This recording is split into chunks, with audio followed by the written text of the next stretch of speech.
Barakbah.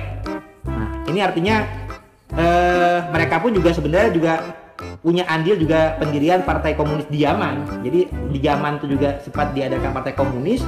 Di Indonesia pun juga sempat memimpin atau memotori pergerakan PKI yang di masa ini sekarang kita sudah di Oktober ini masih memperingati Hari Kesatria Pancasila 52. Itu kezaliman di abad 18. Di abad ke-19 kezaliman yang terjadi adalah suatu oknum Habib, kita sebut saja Habib Usman bin Yahya Mufti Betawi.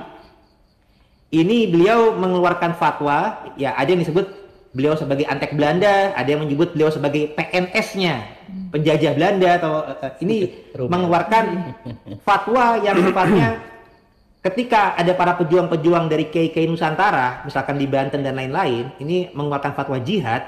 Nah, beliau bahkan sebaliknya, bahwasanya perlawanan kepada penjajah Hindia Belanda ini tidak memenuhi syarat sebagai jihad.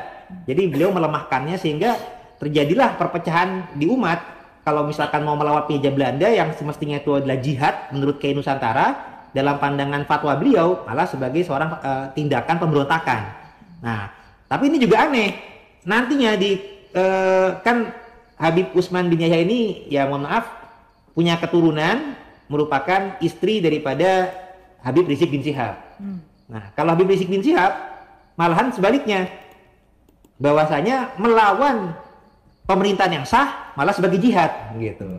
Nah, ini sebuah suatu hal yang kita sayangkan. Kenapa pemerintahan yang sah yang ibaratnya ini ya seharusnya kepala negara tuh jangan juga dihina, apabila ada kritik silahkan, tapi janganlah sebagai suatu ajakan kepada masyarakat untuk seruan jihad melawan pemerintahan yang sah. Itu sangat tidak sesuai dengan konstitusional ya. Jadi kita sudah ada negara hukum dan juga merupakan kesepakatan daripada para pendiri kita. Nah, itu jadi ada hal-hal yang sangat merugikan bangsa kita.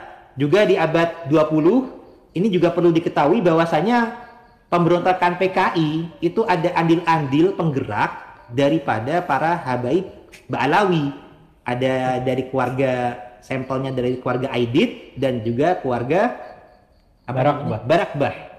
Nah, ini artinya mereka pun juga sebenarnya juga punya andil juga pendirian Partai Komunis di Yaman. Jadi di Yaman itu juga sempat diadakan Partai Komunis. Di Indonesia pun juga sempat memimpin atau memotori pergerakan PKI yang di masa ini sekarang kita sudah di Oktober ini masih memperingati Hari Kesatria Pancasila. Jadi ini hal-hal yang sangat memprihatinkan sampai dengan abad 20. Nah, di abad 21 banyak sekali. Kita lihat kok makin banyak nih kezaliman-kezalimannya. Ada tadi gerakan radikalisme, gerakan untuk sifatnya ibaratnya mengajak masyarakat untuk jihad kepada pemerintahan yang sah.